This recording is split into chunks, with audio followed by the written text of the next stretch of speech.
Good afternoon. My name is Wendy Knight. I am the Chief Executive Officer here at Sea Turtle Inc. And I am joined by, Hi, I'm Dr. Amy Baca, the Chief Conservation Officer here at Sea Turtle Inc. and of course, Mildred Ann. And we're here this afternoon to answer every question you could possibly have and then some around nesting season, hatchlings, and what's going to happen this summer on the best beach in Texas here at South Padre Island. So we try to do one of these little quick Q&A chats at the beginning of every hatchling season because we start to get a lot of the exact same questions. So we're here with you for the next however long, few minutes, 5 minutes, 10 minutes, 20 minutes, and we're going to answer any questions you have. So we got some submitted in advance of dialing in today, but if you did not get to submit your question, just post them in the comments below. We have our handy helper, Maria, behind the camera here, that's going to be reading those questions to us as we go along, and we'll get to you. So please remember to drop the city and state that you're calling from, that you're tuning in from, and then ask your question, and we'll just dive in and talk about all things nesting season. So let's go to Maria first. Maria, what questions did we have submitted before we started? So we have the first question is, when is the first nest going to hatch? I wish I knew this $1,000,000 question. Mildred wants to answer it for you.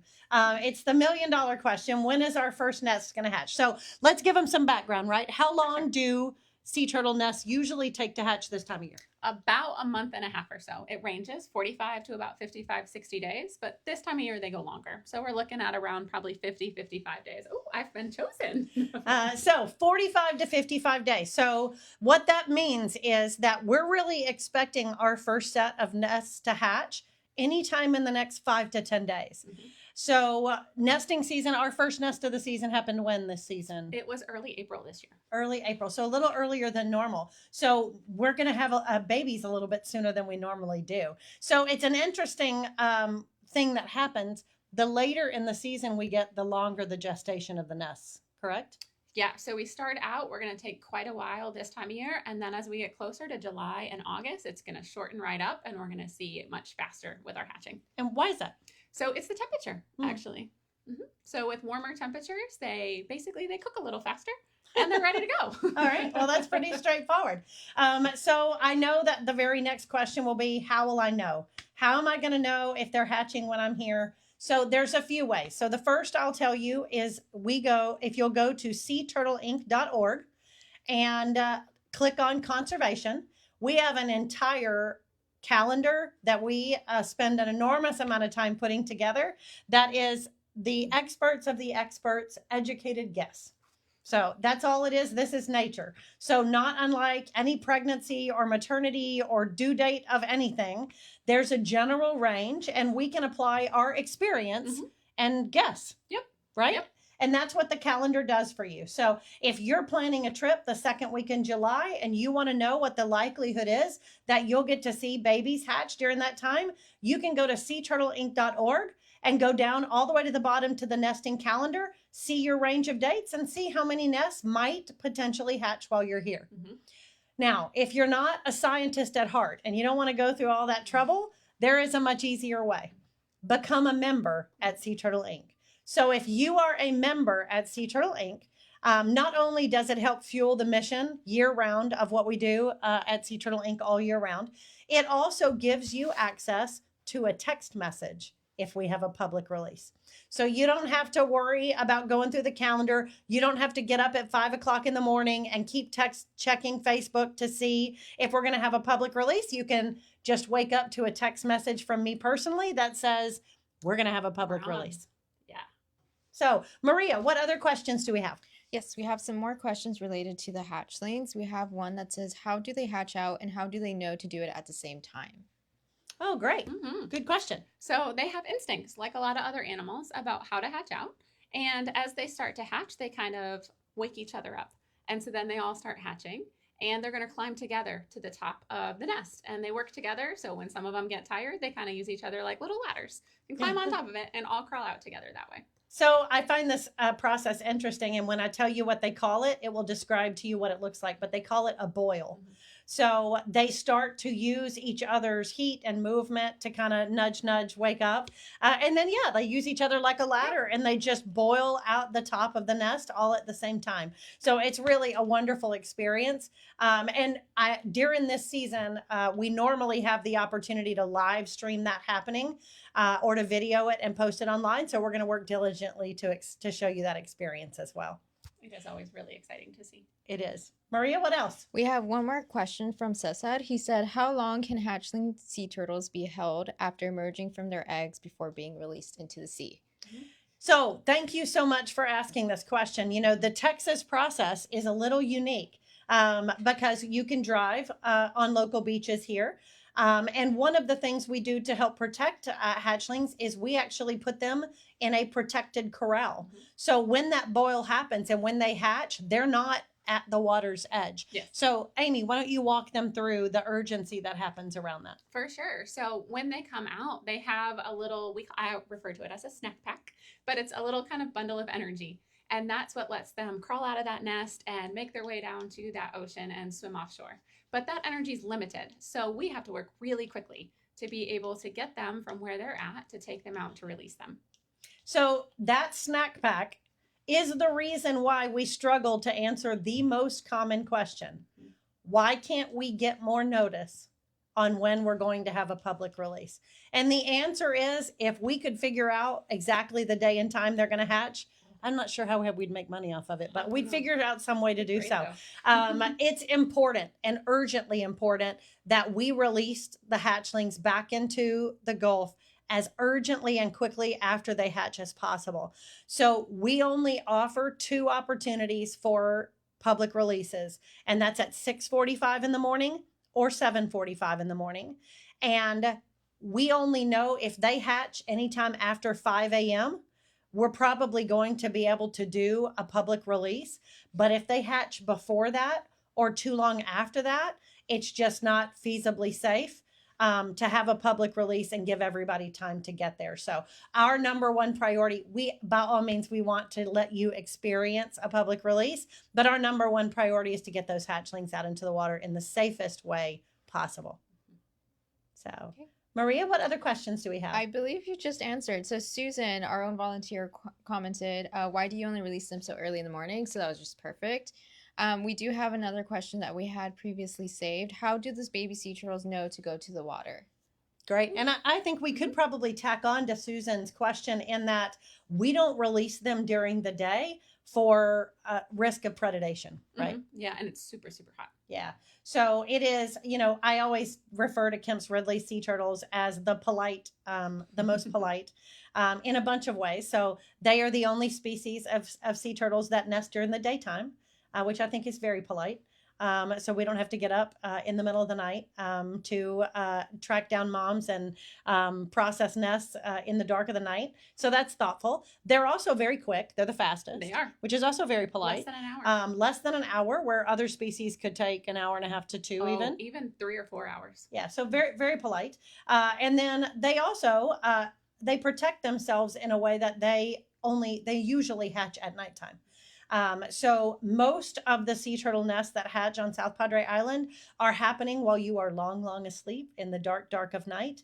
And our staff is out 24 hours a day, protecting those nests, collecting them from the corral and taking them out into the Gulf in the dark of night and releasing them into the water at dark. So Maria, what other questions might we have? So what is the nest record of all time and what are we at now? It's right now. As of right this moment, our record is 149 nests, and that is the record for all time and is what we have right now. So There is something so exciting happening right here on South Padre Island. Last season was our largest season in recorded history. We ended last year at 148 nests. That was the entire season. So our first nest last year was sometime in April, early April. Our last nest last year was in early September, right? So it is June 2nd, and we have already this season broke the record for the entire season last year and the biggest season in recorded history. We have, in the 50 years almost we've been doing this on South Padre Island, we have never had 149 nests, much less 149 nests on June 2nd. So it is like, it's exciting It is. and a little bit scary. We're only 6 or 7 weeks into the season. There's a lot of Mhm. season left. So if you don't already have your membership locked down and you don't already have your trip planned, I would strongly encourage you to get on seaturtleinc.org, check out the conservation calendar. This is the year you're going to want to be It here. for sure is. Oh yeah. What else, Maria? So we have a question that says, what are the predators of baby sea turtles? And it was previously submitted. All right. So there is a lot. We have so many things. That are Almost predators. everyone. Yes. There's birds that'll eat them. There's raccoons. There's coyotes. There's fish. Almost anything that, because they're so small, that can get to them and eat them would eat them. Wild pigs. Yes. So, Badgers. Badgers. We saw a badger on South Padre Island just last week. So I think this is important. One of the things, if you are lucky enough to get to attend a public release, you'll get to see a baby sea turtle up close. I walk right up to you and I'll show them to you so that you can see up close. But one of the ways we describe them when they're first born is they're a little squishy. They've been encased in that egg and kind of folded over, so their shell is a little malleable. They're a little squishy, and while that protects them while they're in the egg, and it protects them as they work to try to get out for food sources, it does make them great snacks.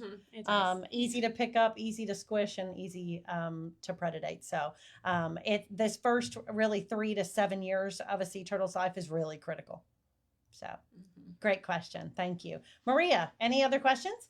Yes. Great. How small are the baby sea turtles? They fit in the palm of your hand. Like a silver dollar. Yeah. They're about the size of a silver dollar when they're born. They're very small. You can hundreds and hundreds. If you've seen the photos of Dr. Amy and her staff with the coolers, there's hundreds and hundreds and hundreds of babies in one cooler. So they're really the size of a large version of a silver dollar. Great. What else, Maria? So as these baby sea turtles are going out to sea, we have a few viewers that are curious. What do the baby sea turtles eat? Ooh. So they have their snack pack to get them going for that first little bit. And once they get out to the spot where they're going to start to eat, they're going to eat basically anything small that they can. So little tiny fish, little things in the sargassum, which is that floating seaweed they're around. Unfortunately, they'll also sometimes eat plastic and trash if it's small and they can eat it. They're kind of like baby chickens in that they just kind of try everything to start with. And I think it's an interesting process that they have instinctually. The goal, that the little snack pack, if you will, if you'll think about a sea turtle's body like where their belly button might be, if you look closely right after they're born, there is just a little bulbous, there's a little, almost like an umbilical cord but for a sea turtle. And that's where that energy comes. And the purpose is that energy should be enough to take them from the water's edge out to the current where they can really float in the open ocean and just let food come to them. So really those first couple of years are all about eat, and move as little as possible. So it's gathering up energy, gathering up size. That way, as they continue to grow, they can start to move themselves through the water. It's exciting, isn't it, Mildred? She's stoked about it. Maria, what other questions? Okay, and then the next question is, how many of the baby sea turtles make it to the ocean? So our hatch rate. So it is, I think, what the question is. So Amy, I'll let you talk through. So on average, our hatch rate's about 85%, which means about 85 out of 100 of them are going to hatch out of that nest and be able to get out to that water. And I think a good, common, logical second question is what happens to the other 15%? And I think it's probably what you can most associate it with is pregnancy and childbirth. So there are anomalies, whether they be genetic or environmental, that impact the ability of a turtle or a chicken or a baby or any other living thing to develop. And that's what happens to the other 15 on average, is something environmental or something genetic stops their development, and so they never hatch out of the egg. Great question. Maria, any other questions? This is related to the releases. How long is the release event when we go out and do it for the public? So this is a critically important question, because sometimes very short and sometimes 30 minutes. It Mhm. just really depends on how many Yes. hatch that day. So, I mean, we had a public release last season where we released almost 400 in a single release. And we've had public releases where we've released 50 Mhm. in a release. What I would encourage you to do, all of the public releases are at Cameron County Access 4. County. Cameron County. So Cameron County. So if you turn around and you can see buildings, you're in the wrong one. You're in the city. You're in South Padre Island. So we're at Cameron County Access. So all the way down past the Convention and Visitors Bureau, there is free parking, although it's limited parking. So I would encourage you not to delay, to go ahead and get out there as quick as you can. And we start without a doubt, like again, because of that snack pack, there are no minutes to spare. So 6:45 on the dot, we're starting. No delay, no matter what. And generally speaking, it's over by 7 to maybe 7:15, depending on how many we're releasing. But time is urgent. So we use the opportunity. All of our educators and volunteers will be there. They'll be there to talk to you, to educate you about what you're seeing. We will bring them right up to you and show you what a hatchling looks like. But our priority after that is to get those little suckers out into the water. That's right. Any other questions, Maria? Great. Amy, anything else that you can think of to talk about before we let them go for the day? Just that it's such an exciting season. Seeing this number of nests is really exciting, which means we're going to have a great hatching season, I think, with a lot of babies. On record, the largest number of hatchling releases we've done in a single season has been 13 public releases. So I feel pretty good that we may break that record this year. We're all about breaking some records. So I want to remind you of all the ways that you can get involved and that you can make sure that you know what's happening. So the easiest, lowest maintenance way is to become a member. And I want to encourage you to look down in the chat. Once we're finished with this discussion, we'll make sure and link how to become a member in the comments section. That's your easiest. Once you're a member, not only do you get free admission and access with your membership to Sea Turtle Inc., to the world's largest fully enclosed hospital, and all the work we're doing here year round, but it also gets you a text message from me in the morning, the moment that we decide to have a public release. So that is the simplest solution. I will also remind you, follow us on social media. If you're not lucky enough to get to plan your family vacation down to South Padre Island this season, we live stream every public release. So you can experience and save sea turtles from wherever you are in the world. You can also adopt a nest, and you can also adopt a hatchling. We are a nonprofit 501c3. We get no state, federal funding, no city funding. It's just people like you that are making donations to help this happen. So we only have about 20 paid employees, and we have hundreds of volunteers that dedicate their time and effort to help these amazing creatures. And you can get involved in that too in any of those ways. So I want to encourage you to watch us as this season unfolds. It's clearly another game changer. And a real reward for 50 years worth of work for this organization. So you will see me and Dr. Amy, and you'll see Mildred again this season. We'll make sure that we come back and talk to you about how things are unfolding. And hopefully you'll hear from us in the next week about our first hatchling release and hatchlings being born this season. So with that, we're going to let y'all get back to your day. Thank you for everything. Have a good one. Thanks, guys.